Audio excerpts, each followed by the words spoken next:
Welcome to the Martial Arts Lifestyle Podcast, where we talk with martial arts practitioners about their histories and the influence that their practice of martial arts has on their lives. You are listening to the free version of this podcast, which is abbreviated.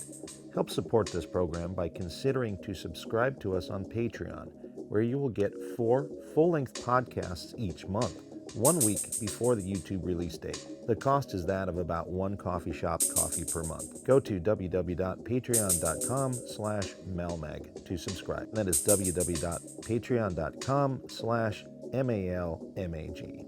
If you would like to purchase single full-length episodes of the Martial Arts Lifestyle Podcast, visit our Gumroad page at malmag.gumroad.com, and that is malmag.gumroad.com.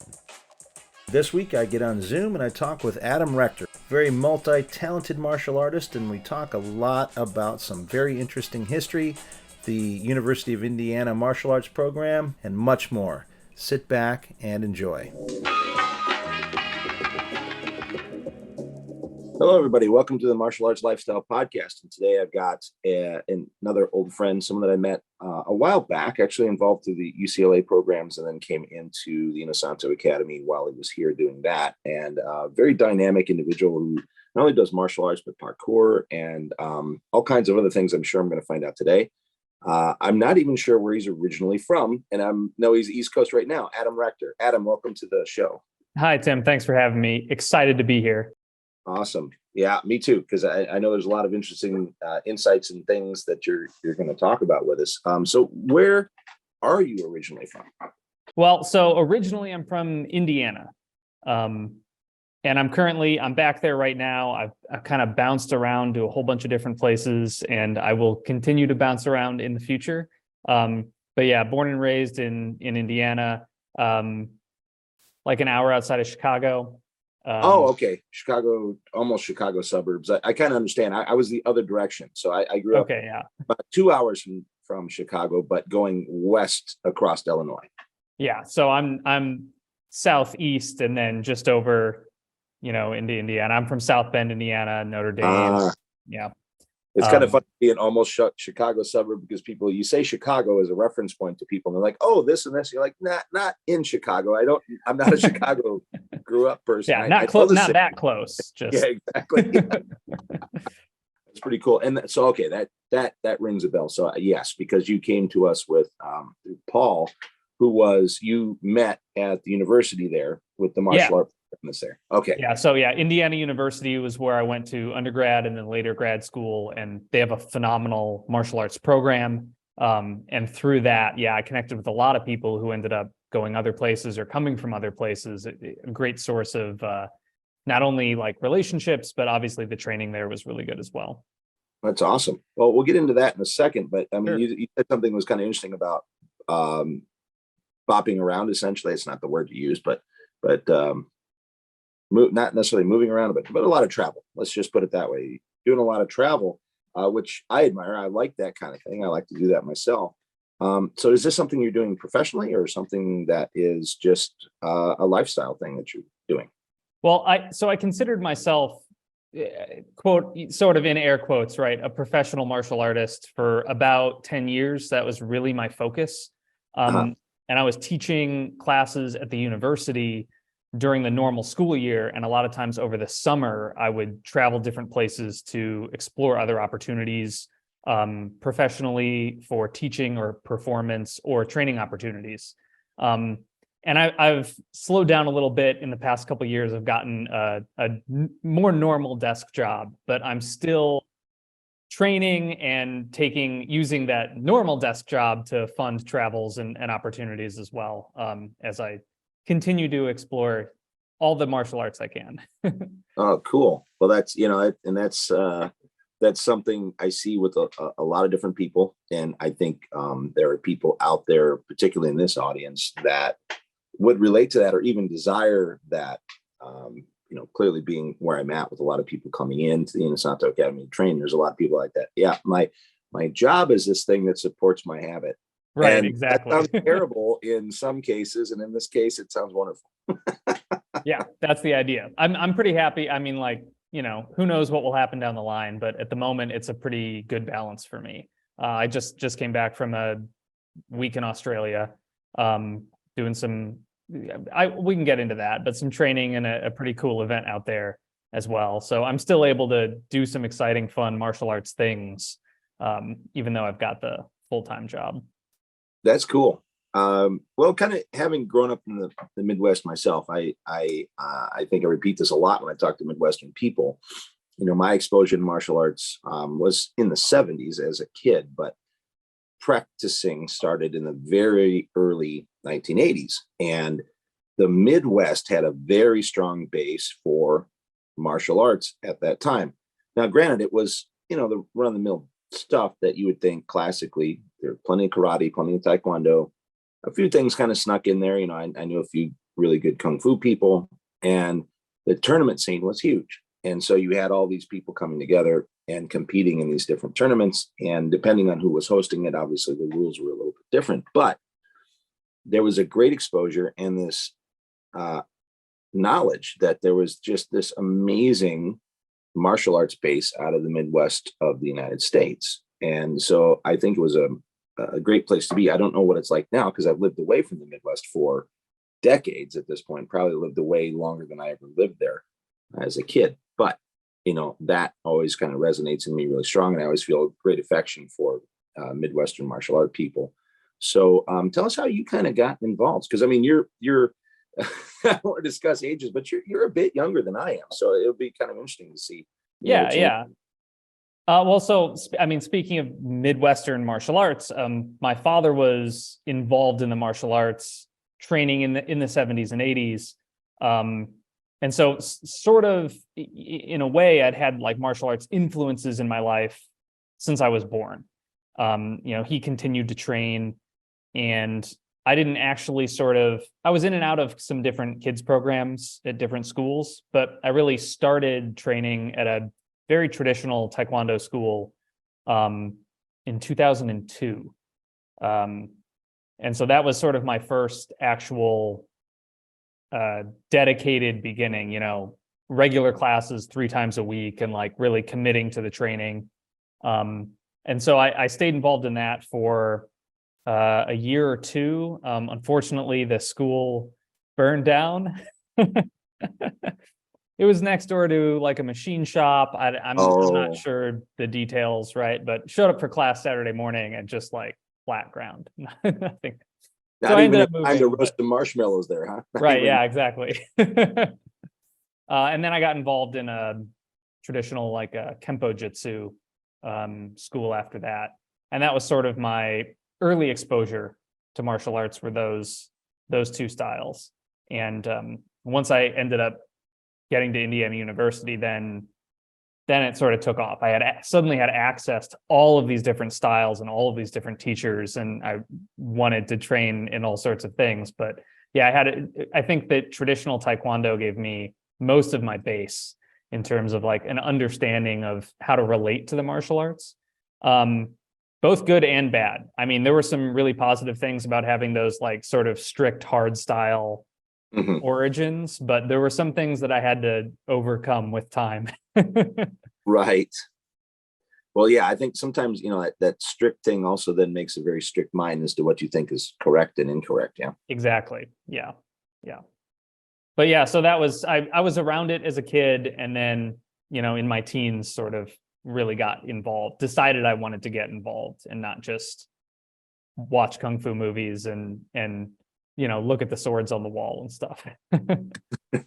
So, I don't think a lot of people knew. I didn't know actually until I met you guys. I mean, Paul McCarthy, who we met through, obviously told me a bit, but he's from the United Kingdom, and when I met him, he said, "Oh yeah, I came from. I was working at the University of Indiana, or no, he went to school there or something, right?" Yeah, he both. Yeah. Yeah. So I'm thinking, well, okay, well, that sounds really interesting. And I don't think I really quite got the grip on exactly what was going on there until you and Brian came out for that summer. And when all 3 of you started telling me about that, I'm like, wow, what is this university in the middle of nowhere, America, essentially? middle of America, I guess, but not in a big city.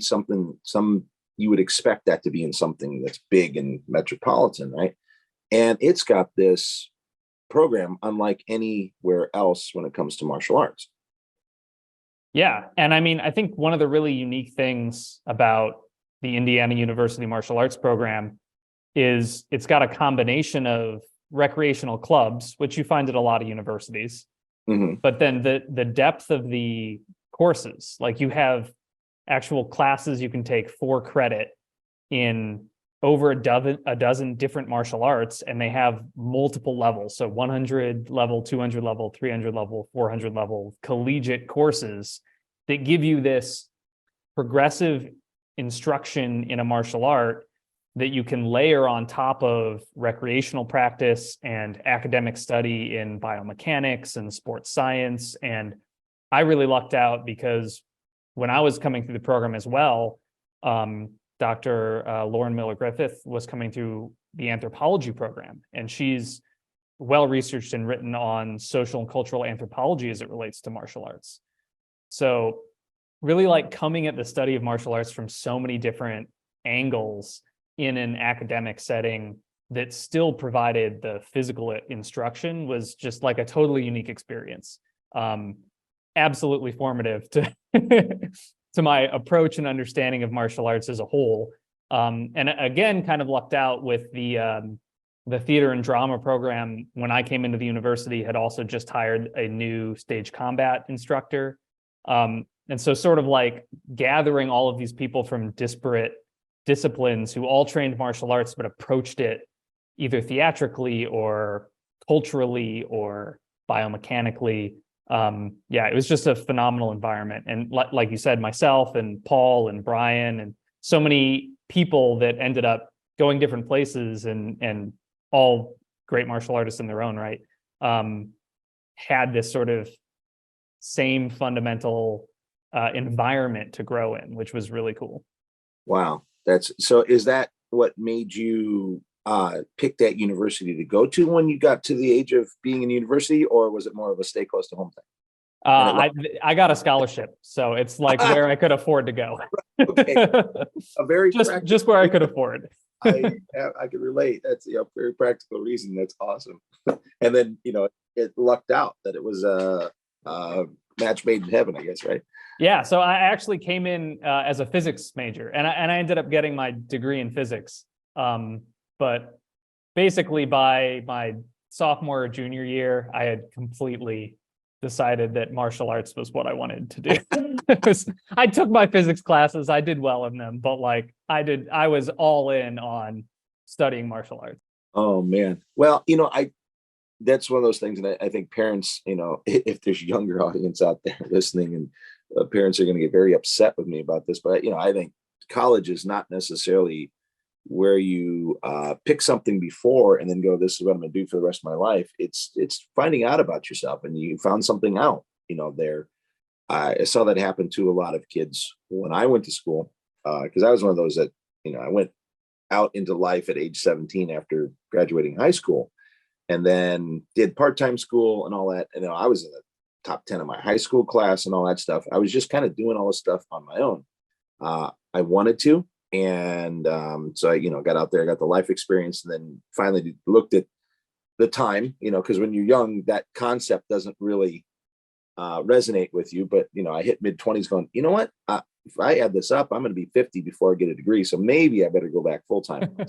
So that's what I did. I think I appreciated that more. Ended up, at the University of Miami, which is a private school. A lot of people don't realize that, and it's actually not even that big, but it's got that big football team, so everybody thinks it's this monolith of a school. But expensive place, and scholarships, the whole deal too. Thankfully, helped me pay a big chunk of it. But you discover a lot about yourself, and I found a lot of kids. I went into the motion picture program, mass communication, and how many took the very first film class and decided, I don't think I want to be a director. Not easy, is it? So, and that's anything, and I think there's a lot of struggle with younger people now, just trying to figure out what it is they want to do. And I think it's okay, to get into school, not really know what you want to do. It's a lot of pressure. And for those things to change, I think that's okay. And of course, every parent who's paying the bill right now is going, damn you, shut up. But I mean, I definitely get that. And like throughout college, I worked a bunch of different odd jobs, and then I did martial arts for a while, but there was a little break where I was teaching in elementary schools before that. And since then I've had a couple different careers, and so I definitely think trying to plan it all out ahead of time is impractical. I don't know, but I like to travel. I like to change. I like things being different and exciting. So Sure. Well, I think that's inevitable, right? So we have to sort of embrace it. And it sounds like you have. And I think that's, that gives for the disposition that you have. You're always a very pleasant person to be around. Actually, more than pleasant, you're actually fun to be around. Hey, thanks. Yeah, because I mean, you're kind of a positive guy, and you're smiling all the time, which I know is not real. People have times that they're upset, but when it comes to being around you, you have a really good presence, and without sounding all whatever new agey, because it's not how I mean it, but you're fun to be around. I know there's usually not a down like, oh, here comes this guy, oh Jesus, this is going to be not fun, but which is cool. And I think that probably hopefully comes from this idea that you understand that changes happen, and you got to kind of roll with it, and then you seem to enjoy it. Yeah. So that's cool. I appreciate that. And I've gotten that a couple times, actually. I was a good friend of mine was a fight choreographer for a live action stunt show. And I got a call from him, and I ended up going and joining the cast kind of last minute. They needed a replacement. And he called me because they needed somebody that knew how to sword fight and do flips on very short notice. And, after I got there and through some rehearsals, and I talked to him, and I was like, hey, I think this was a great fit for me. Like, I've got the skill set to do this. Thanks for calling me. And I was a little surprised. He was like, well, I mean, I know a lot of people that have the skills to do this, but I called you because you're like nice and you'd get along with people. It's like, okay, well, I'll take it. Yeah. Well, it's really an important thing. I think, just as a weird slant, when we're talking about work and workplaces, I don't think a lot of people, when they say they hate their job, I don't think they necessarily hate the work itself. I think what they hate is the environment of it. Yeah. It's generally the people in the management, So yeah, that's understandable that someone that's a little bit clued in says, I've got this thing to do, and now I've got to throw in a rogue element, so to speak, in the last minute. I don't need them being disruptive to a flow. That makes good sense, makes really good sense. So, okay, so you went from physics, where there's a lot of jobs to do in physics, to deciding you want to be a martial arts instructor. There's relation there, I think, but not exactly a switch that most people would think is logical. Yeah, I mean, so physics is everything after a fashion, right? Exactly. I always loved it because, your basic kinematics equations, like fundamental physics, like first year, second year stuff, they'll use like judo examples when you're talking about taking center of mass and like pivots and rotation. And I always thought that was great. But so, yeah, there's definitely a connection there. But I found that I was a lot less excited in the lab. And I was working on a pretty cool experiment at the time as a research assistant, but it just didn't excite me the way that training did every day. Like I wanted to be there. I wanted to keep training. So yeah, after my undergrad, I again took some odd jobs to get by for a while, and then I had a meeting with Patrick Kelly, who's the head of the martial arts program here at IU. On my list. Yeah, great. But yeah, so he was like, hey, you came up through the program and everything, and I'd love to have you teach in a few classes.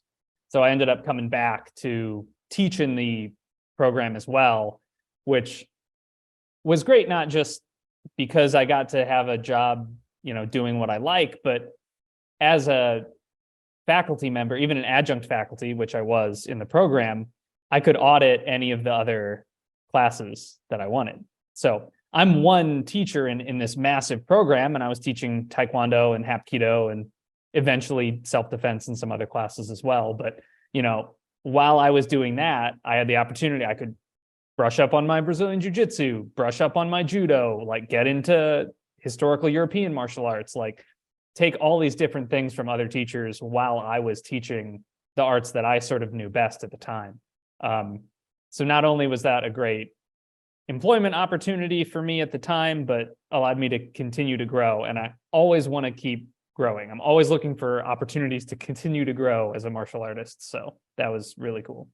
That's really amazing, and an amazing environment, because I think clearly with MMA being a thing and in of its name, people are much more okay with mixing things now than they were, say, when I started. Though it was going on, it was certainly going on, and with traditional stuff. I mean, to me, to find a guy that was doing karate and taekwondo, and we look at it now as like those things aren't that crazily different, but at that certainly actually wasn't as unusual as it might have been made out to be on the surface, because I mean, people had to do it a little bit more behind the scenes, but it wasn't overly hidden at that point.